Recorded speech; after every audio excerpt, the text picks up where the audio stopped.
The Rickey Smiley Morning Show. It's the front page news. It's what's trending now. All right, y'all. This week, Judge Ketanji Brown Jackson is appearing before the Senate Judiciary Committee after being nominated by President Biden. Now, if confirmed, she will replace Justice Stephen Breyer, who's announced his retirement earlier this year. Now, as Brown Jackson navigates this historic and groundbreaking moment by becoming the first black woman in history to be nominated to the United States Supreme Court, former Alabama Senator Doug Jones, the man that's always sitting behind her in the background, has been by her side to help her along the way. Senator Jones, good morning. Ricky, thanks for being here. Good morning. Hey, good. Always good to talk to you. We met on several occasions or whatever. I consider you a friend, and thank you so much for joining us today. And I know you got a busy morning with the hearings going on. With your experience as a former United States Senator, can you please explain to the listeners what the senators in the hearings are looking for when interviewing candidates for a Supreme Court justice position? Absolutely, Ricky. You know, the Constitution of the United States allows the president to nominate a Supreme Court or any federal judge, but it is up to the Senate to exercise what they call advice and consent. They are in the consent form now. They've got to vote affirmatively, got to get at least 51 votes to confirm her to be the Supreme Court justice. So these hearings, and we've been in meetings, by the way, the hearings have been kind of a culmination of a bunch of meetings. We've met with 45 senators over the last 3 weeks. The hearings for the Judiciary Committee are opportunities to explore in depth her judicial thinking, how she decides cases, her qualifications academically, professionally, where she came from and her upbringing and background, how she approaches the cases. So that's what this has all been about. There's also, there's always the partisan politics that get into it a little bit as well. We've seen some of that. But overall, the hearings have been respectful, and we're moving forward.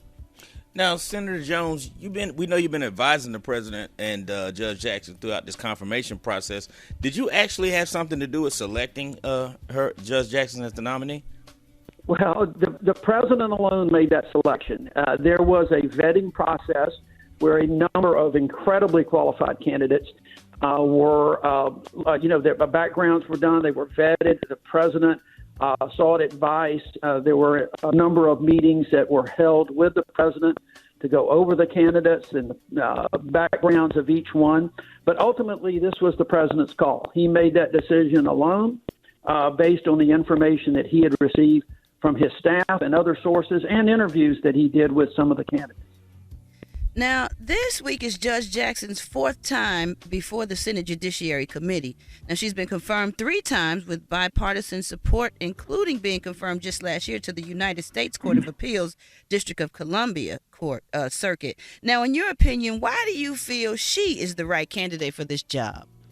Well, I think she's just an amazing jurist. First of all, she's got a background that I believe is important to bring to the court. She is the daughter of public school teachers, and then her dad later went to law school. Both of her parents attended HBCUs, North Carolina Central and Tuskegee, Alabama, Tuskegee University back in the day. And wow. She, was a debate. She excelled in public schools across this country, was a debate champion, went to Harvard. On merit at Harvard and did extremely well. She graduated from Harvard College and magna cum laude, went to Harvard Law School, graduated cum laude. And then she is her professional experience is unparalleled. I mean, she has worked in the private sector. She has worked as a commissioner on the Sentencing Commission.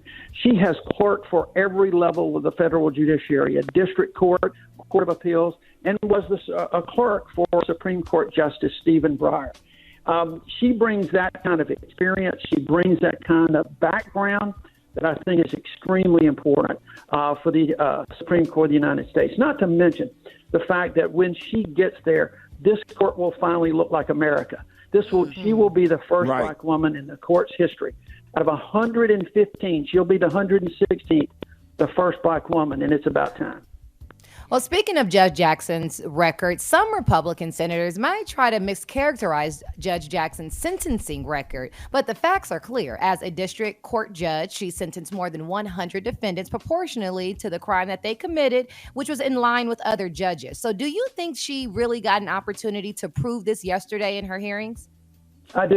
I think she did an excellent job of pushing back and rebutting everything that was thrown at her that way. She is very confident in her record. The president is very confident in her record. She has a 10-year history as a judge.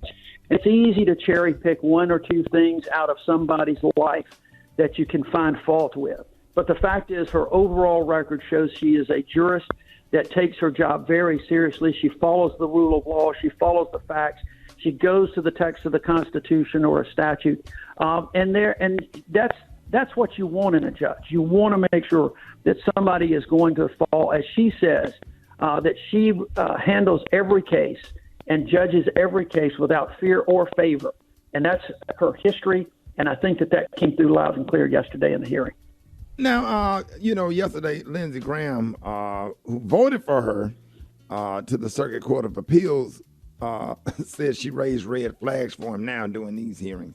And he jumped up, he had repeated attacks, and then he walked out and then returned after the lunch break. What are your thoughts on that? Look, Senator Graham has his way of handling these confirmation hearings. He did vote for her the last time, and we're still hopeful that at the end of the day, he will vote for her this time. He had a candidate. He made it very clear he had a candidate for this spot, and he's not happy that his candidate didn't get it.